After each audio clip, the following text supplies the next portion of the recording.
Bismillahirrahmanirrahim. Assalamualaikum warahmatullahi wabarakatuh. Apa kabar anak-anak sekalian? Semoga selalu dalam lindungan Allah Subhanahu wa ta'ala. Kalian tahu nggak? Besok nih hari Jumat, kita mau merayakan apa sih? Ya, siapa yang tahu? Masya Allah, iya, Hari Raya Adha atau Idul Adha. Terus kalau Idul Adha, kita ngapain coba? Betul, kita sholat Idul Adha 2 rakaatnya. Kemudian setelah sholat, kita dengerin khutbah Idul Adha dari Bapak khotibnya. Nah, setelah itu kalian tahu apa sih? Iya, benar. Idul Adha itu hari raya umat Islam yang kedua setelah Idul Fitri. Dan di Idul Adha kita biasanya biasanya kita berkurban. Motong apa ya? Betul. Potong sapi atau kambing atau domba. Siapa yang sudah pernah lihat? Masya Allah. Berani lihatnya? Wah, hebat. Amazing! Nah, sekarang kita dengarnya cerita Umi ini. Cerita tentang kisah Nabi Ibrahim dulu. Nabi Ibrahim itu adalah utusan Allah. Ya, dia mendapat wahyu dari Allah ketika dia merasakan bahwa kok saudara-saudaraku, teman-temanku menyembahnya patung, padahal patung kan diam aja. Aku nggak percaya tuh patung memang bisa apa ya. Suatu hari malam-malam aku lihat bulan. Ini Tuhanku nih, kata Nabi Ibrahim pada waktu itu. Tapi setelah siang bulannya pergi.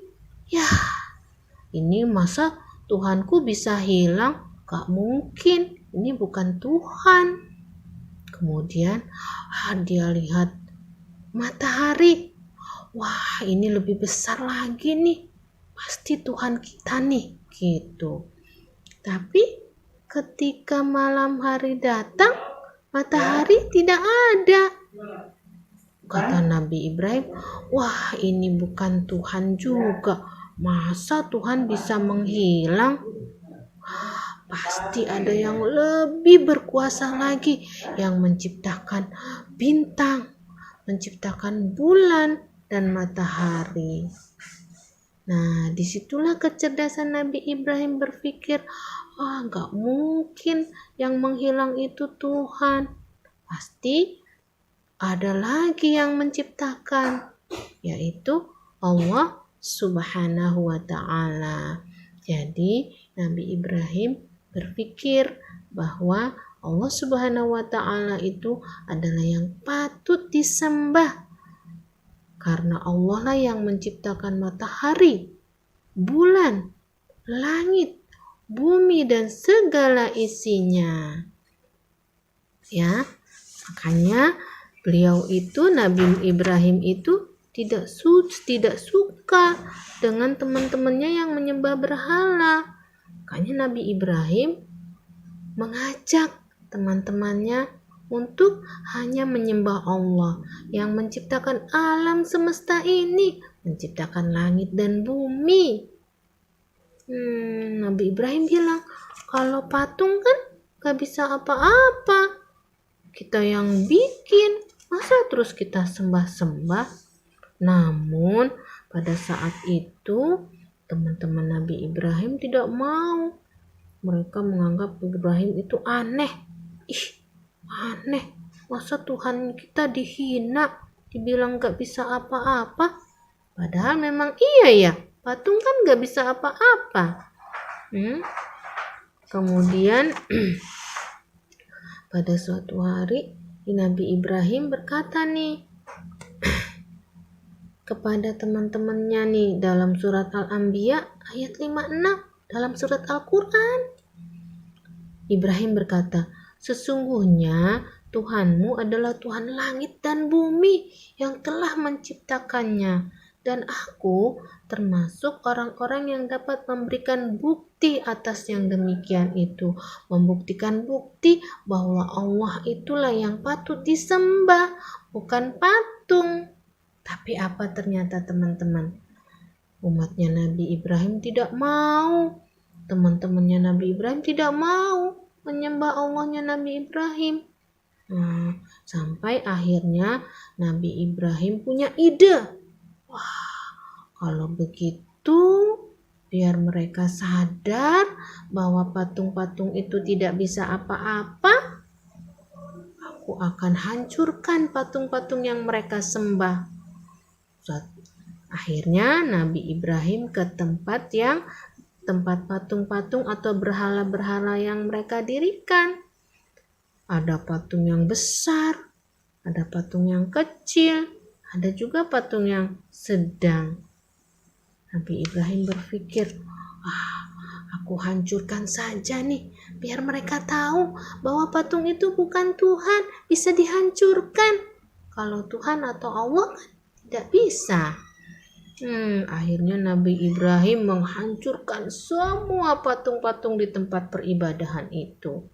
Kecuali satu patung yang paling besar.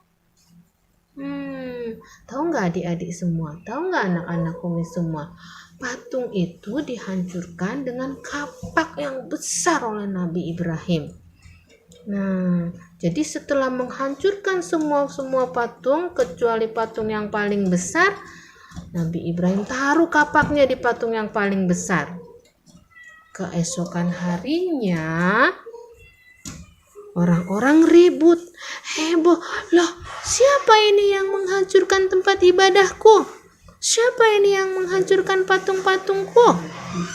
Jadi kita nggak bisa menyembahnya. Jadi kita nggak bisa beribadah kepadanya. Itu mereka ribut, ya.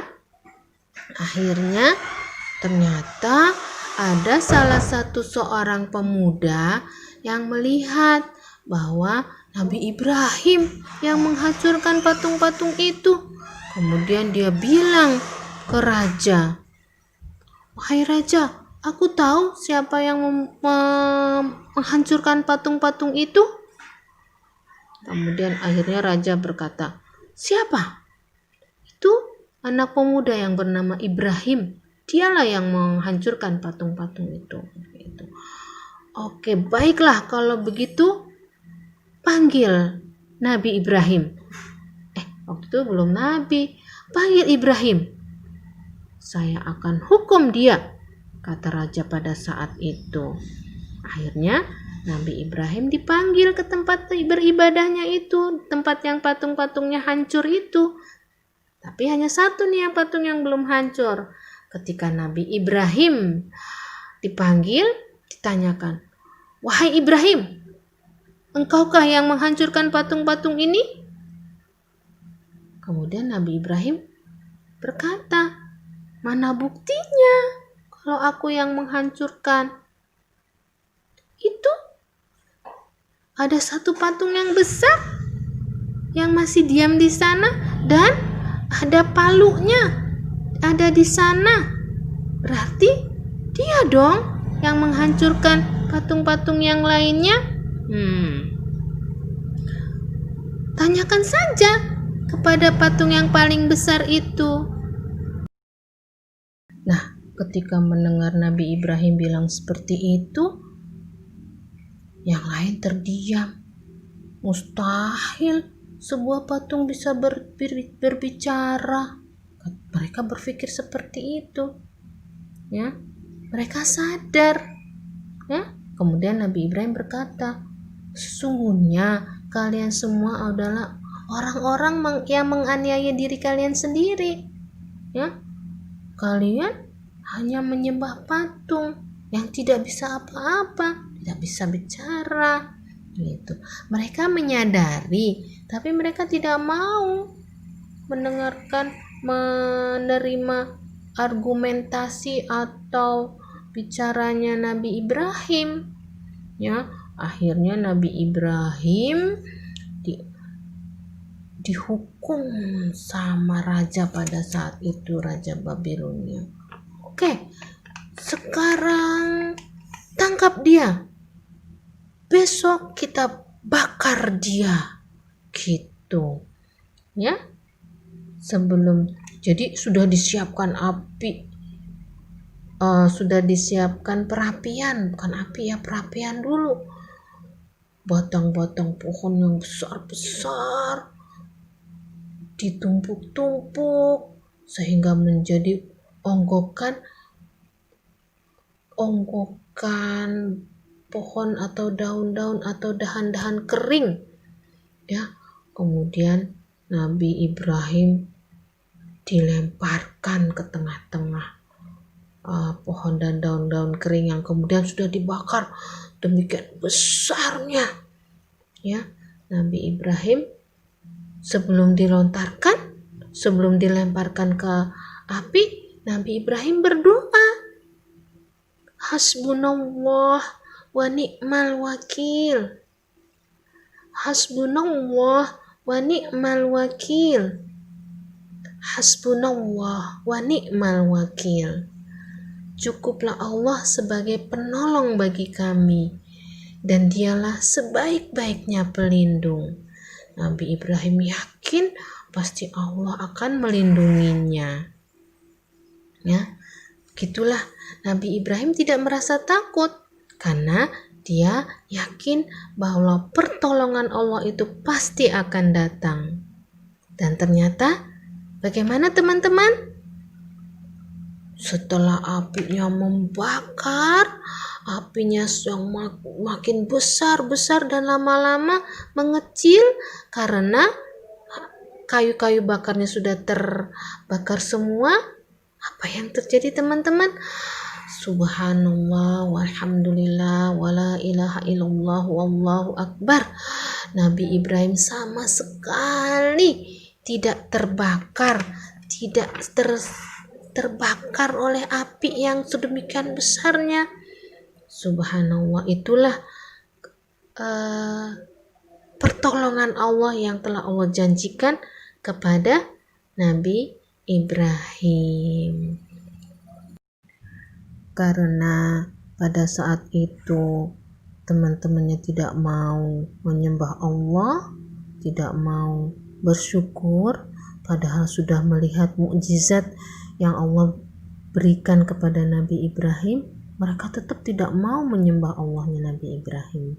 Akhirnya Nabi Ibrahim hijrah pindah ke Syam bersama istrinya yang bernama Ibu Sarah.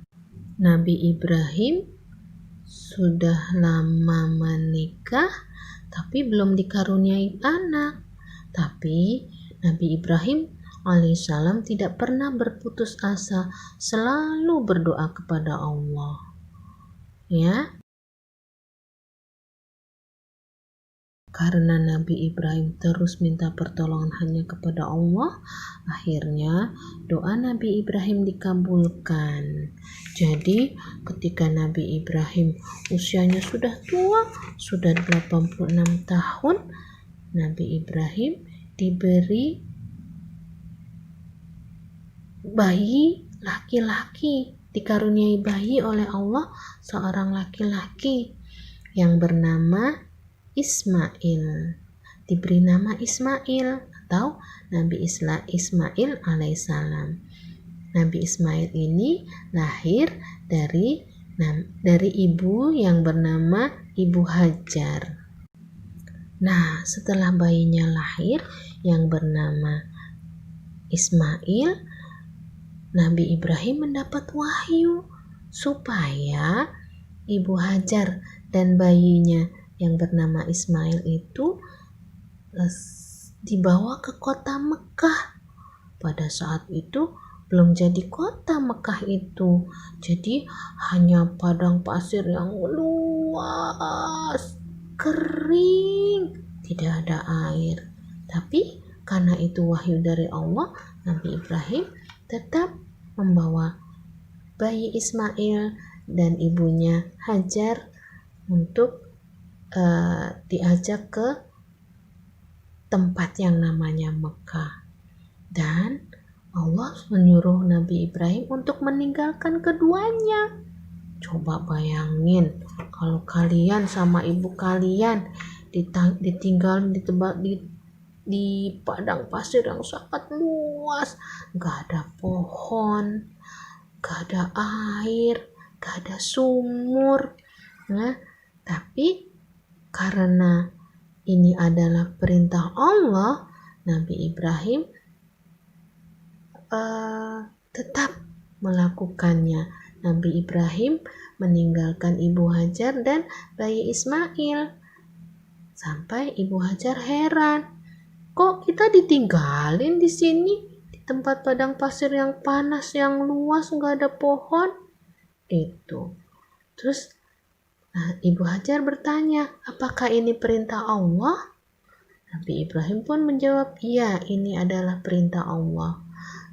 Karena itu adalah perintah Allah, maka Ibu Hajar yakin pasti pertolongan Allah tuh ada. Jadi dia pun ikhlas kalau ditinggalkan berdua bayinya di tempat padang pasir yang sangat luas, di tempat yang namanya Mekah. Akhirnya Nabi Ibrahim meninggalkan Ibu Hajar dan bayi Ismail.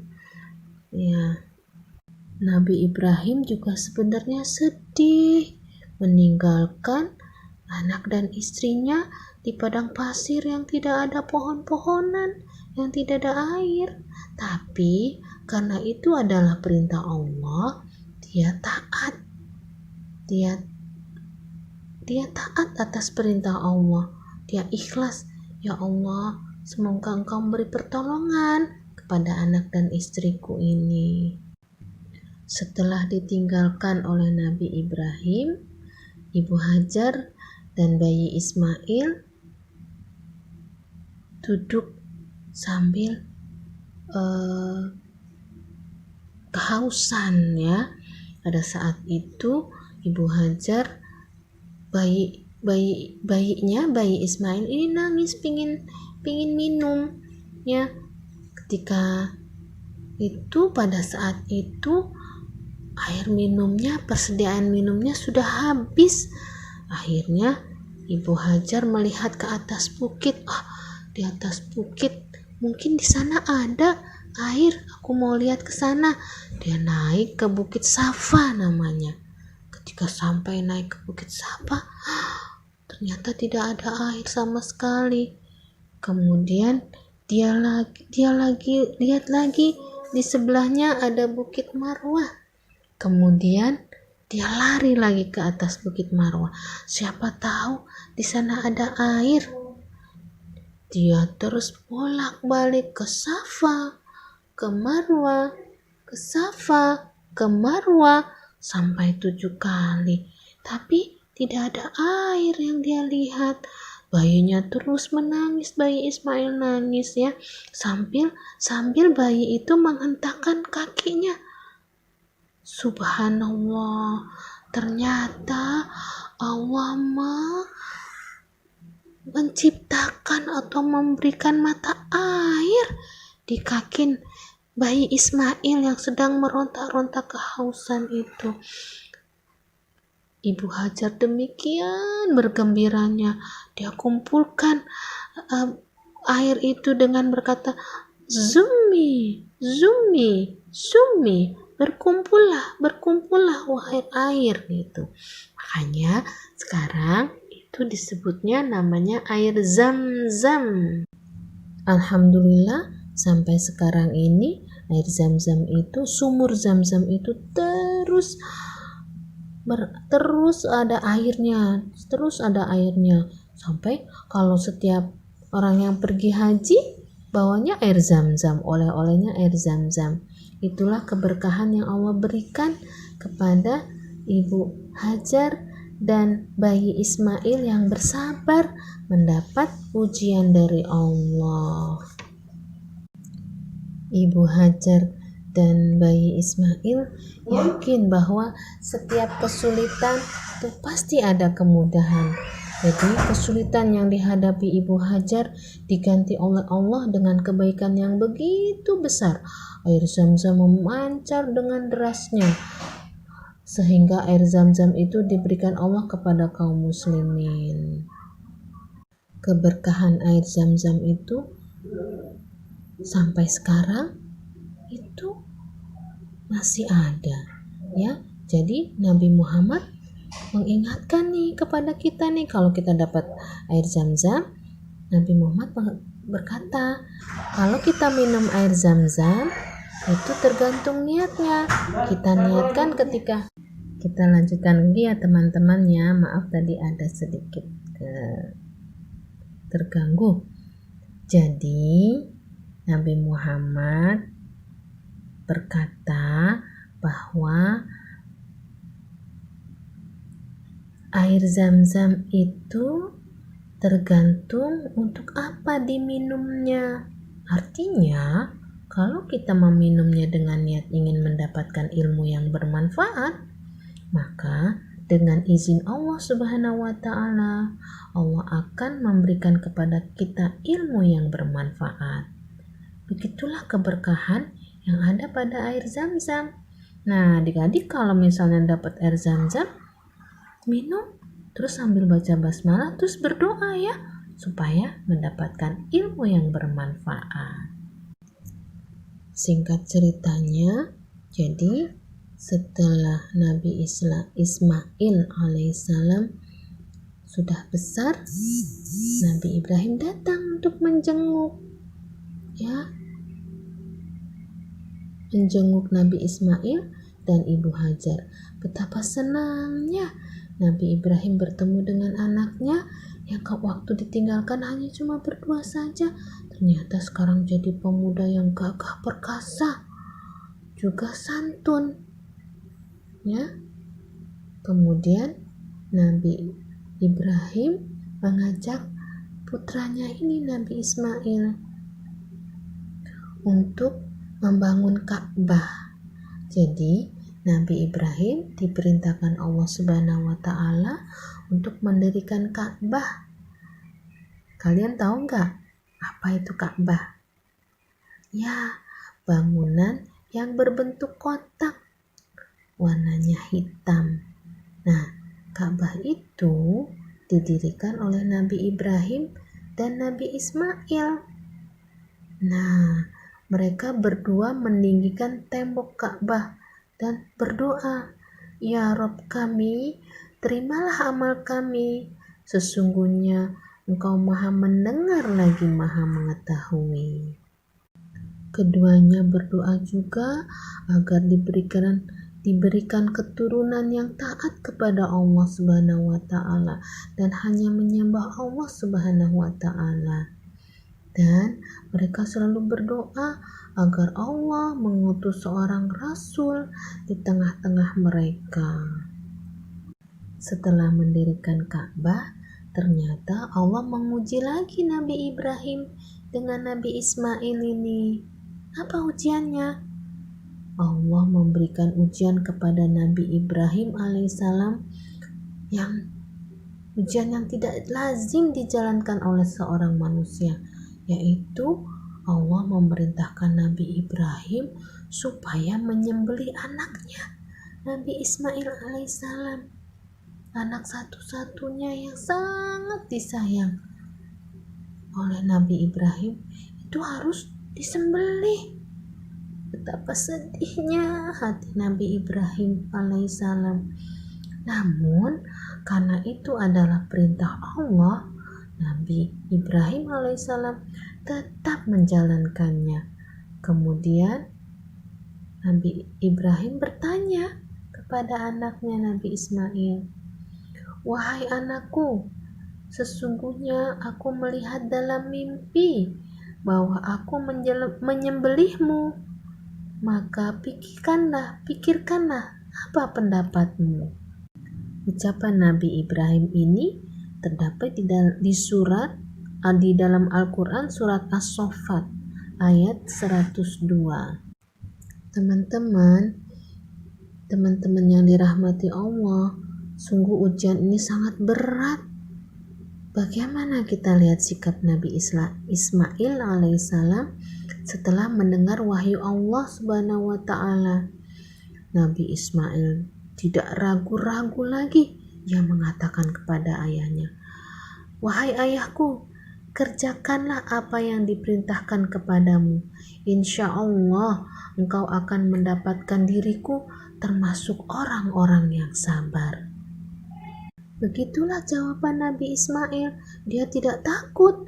Dia malah, "Lakukan ya wahai ayah apa yang diperintahkan Allah. Aku akan sabar menjalankan perintah ini."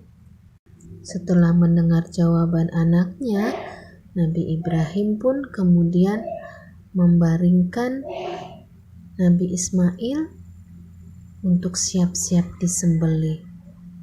Ketika pedang sudah disiapkan, ketika sudah ditempelkan ke leher Nabi Ismail pedang itu dan siap-siap disembelih, ternyata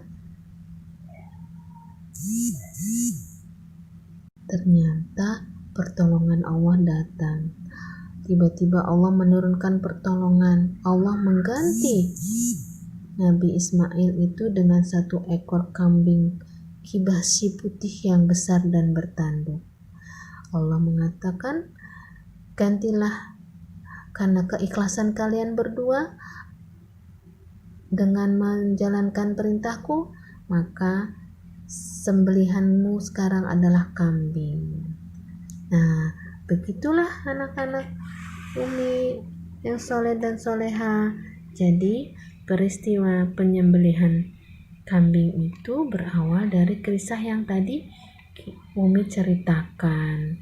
Nah, sampai saat ini makanya setiap umat muslim merayakan Idul Adha atau Idul Kurban, ya, peristiwa di mana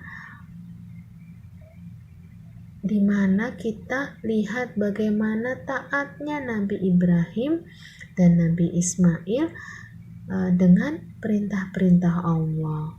Mereka tidak takut, mereka yakin bahwa pertolongan Allah itu pasti ada.